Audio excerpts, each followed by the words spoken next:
This is a freedom rally in a field outside of Greenwood, Mississippi. About 300 Negroes have come, many illiterate, all poor, few with the right to vote.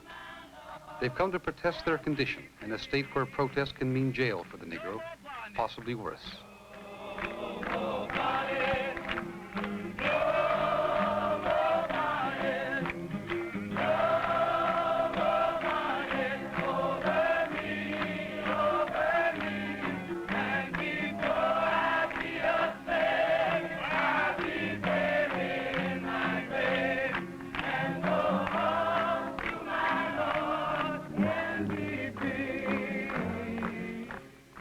This is Mrs. McGee.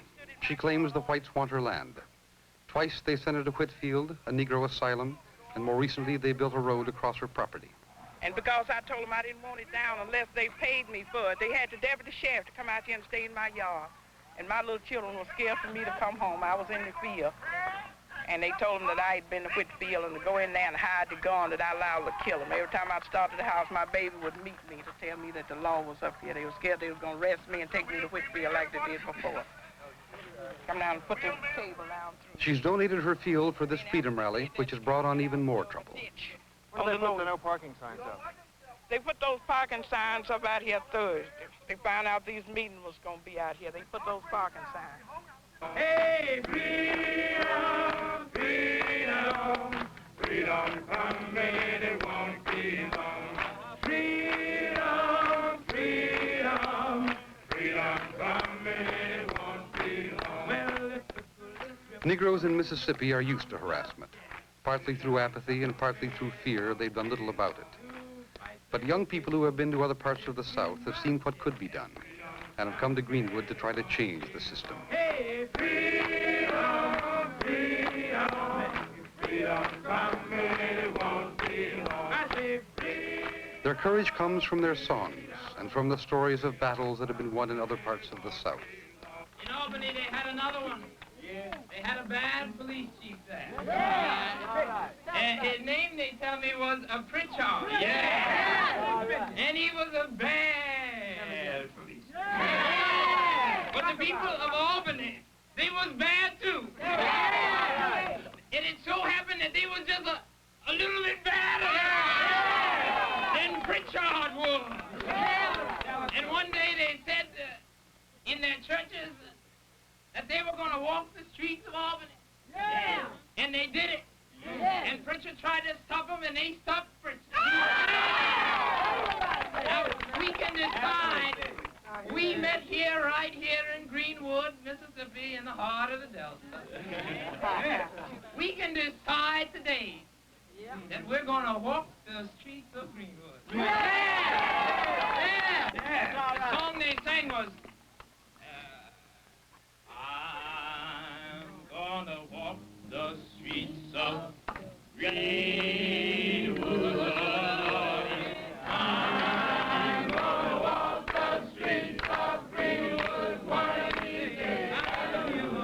I'm gonna walk the streets of Greenwood. I'm gonna walk the streets of Greenwood one of these days.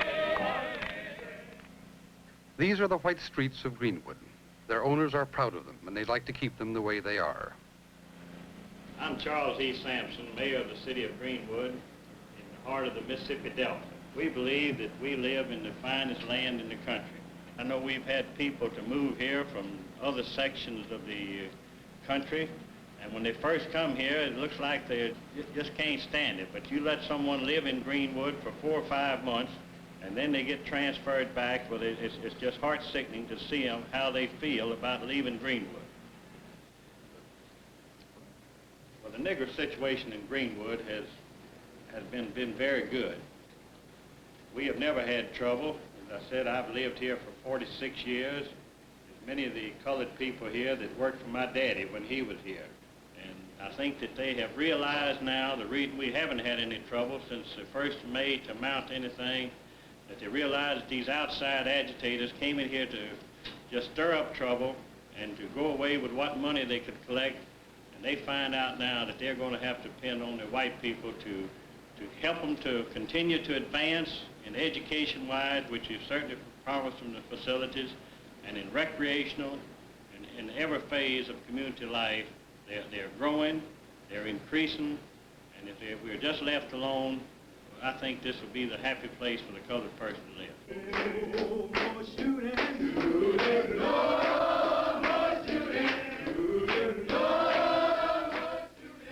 In the fall of 1962, a group of students arrived in Greenwood. They came to organize the Negro population, to spread the word of the new gospel. They called themselves SNCC, the Student Nonviolent Coordinating Committee.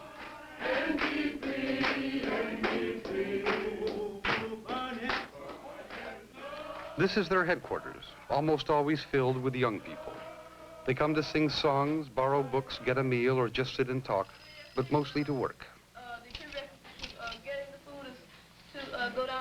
The objective of SNCC is the vote. The Negro in Mississippi has 45% of the population, yet less than 7% are registered. And the Negro leaders know that their people must get the vote if their lives are to change. The leader of SNCC in Mississippi is Bob Moses.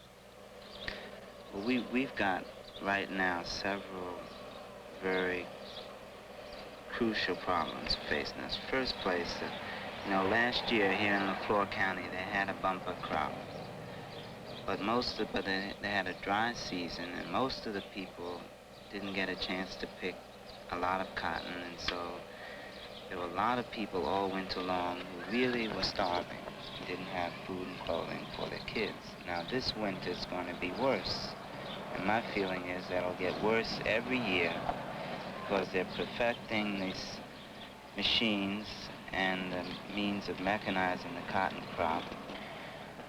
And so essentially we're in a race between whether or not we get the vote before the people are kicked out of their jobs and are forced to move in the cities and up north.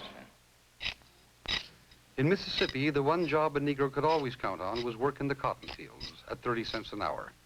But machinery is now taking the place of hand labor, and unemployment among the Negroes has soared.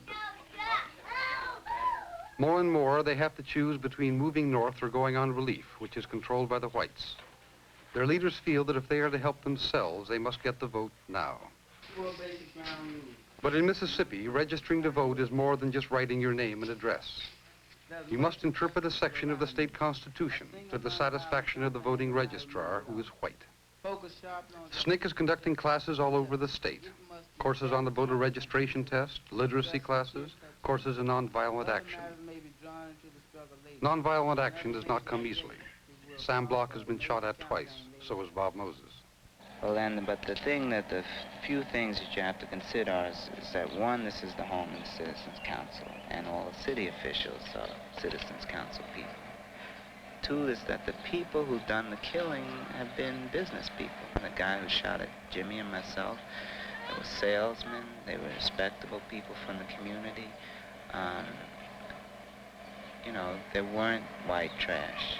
So how do you jive that with the fact that they're also rational people? It seems to me that they're caught in a circle which, if there are people who want to break out, they don't know how. They don't have a chance. White people are probably more oppressed, or in terms of their ability to speak, than Negroes. The feeling of white towards black is complex. The relationship has always been that of master and servant, and the whites want to keep it that way. Yet part of that relationship has been a feeling of love for the Negro, and when a white speaks now, it is with a sense of loss for the Negro as he knew him.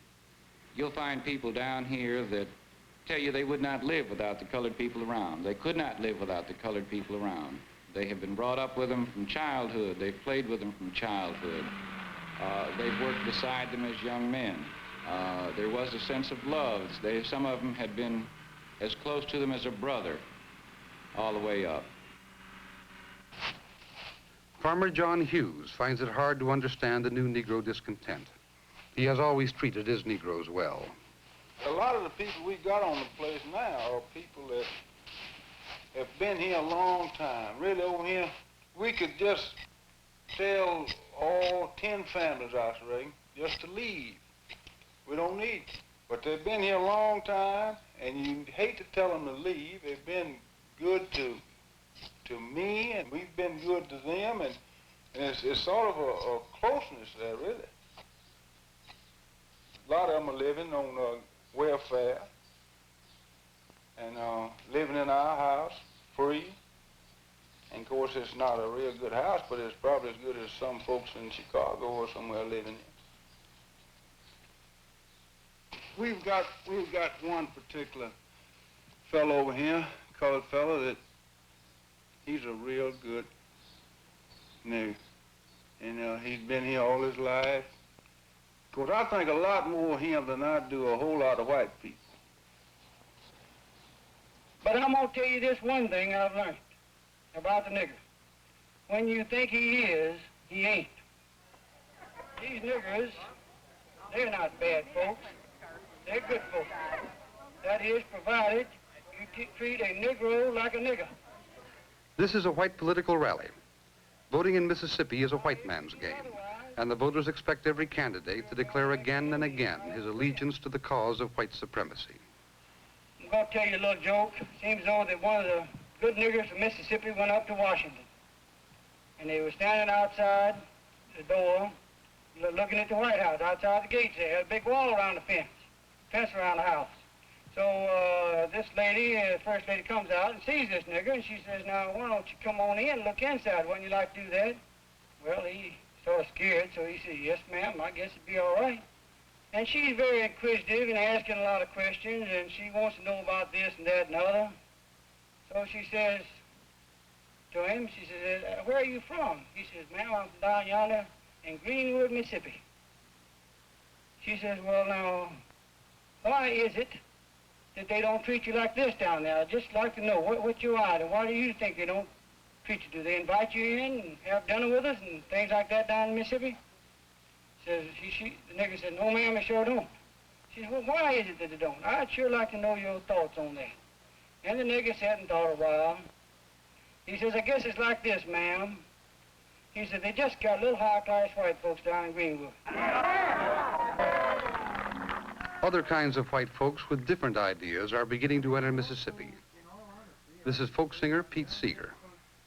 I feel it's to the interest of every white person in America to get better government out of Mississippi. You see, the senators from Mississippi go up to Washington, and they sit there making laws or not making laws. These old men, they get sent up there year after year with their white hair, and because they got seniority, they're the heads of all committees. And year after year after year, they stop the good laws from being made, the laws that everybody needs in this country, north and south. They're stopped. So people like Senator Eastley live there. So I say it's to the interest of every human being in the United States of America to get some good senators out of Mississippi for a change, and you can do it, and you will do it soon, I know. Now here's the song which Cordell Regan told you about. If I have a hammer, I hammer in the morning, I hammer in the evening, all over this land. I hammer out freedom, I hammer out freedom, I hammer out justice, I hammer out love, I hammer out love, the king, my brothers and the sisters, all over this land. If I have a song, if I have a song, I sing it in the morning, I sing it in the morning. For a Negro in Greenwood, the act of walking up the courthouse steps to register to vote is an important moment. For some, it is the first act of defiance of the system, the first positive act as a citizen of the United States. In Mississippi, this act of defiance is usually futile and often costly. I first went down to the county courthouse August the 31st in 1962. I was fired on the same day. I had to leave the plantation, where I had worked for 18 years. I was in the 45, went down in the Reddish, tried the Reddish, didn't pass. And I done been down there 7 times. I done been 7 times down there and fill out a form. And I don't know whether I passed this last time or not, but I didn't pass. I didn't pass. Went back again. Filled out one, didn't pass. I haven't been back since, but I'm planning on going back and keep going back just as long as somebody will carry me down. I'm not afraid. I never have been afraid. Because I know I got to die someday. That's right. I got to die someday, and I'm not afraid at all. And I'm going to keep going just as long as anyone carry me down. Mississippi leaves little room for alternatives.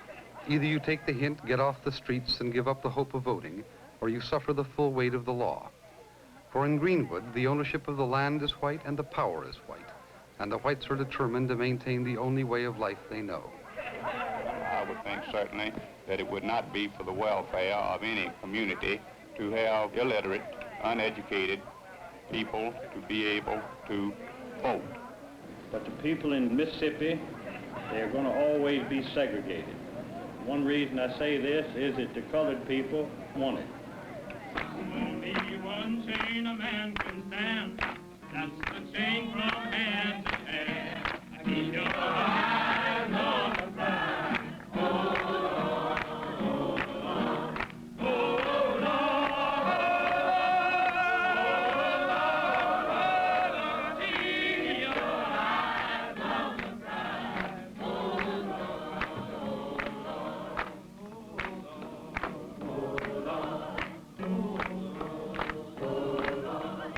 And I'm willing to stand up for my race. I'm not afraid. I'm not afraid of anything, because when I come to die, I'm going to die. When God called me, I'm going and not before.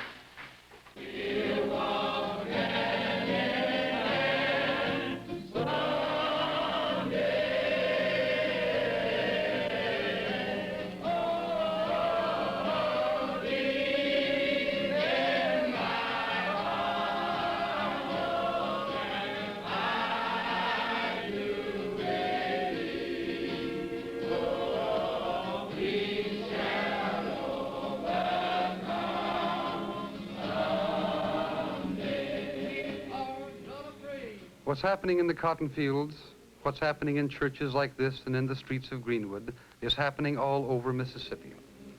Today, Negroes are gathering to give each other strength, to find the power within themselves to change the system, to get for themselves what the white man will not give: dignity and freedom.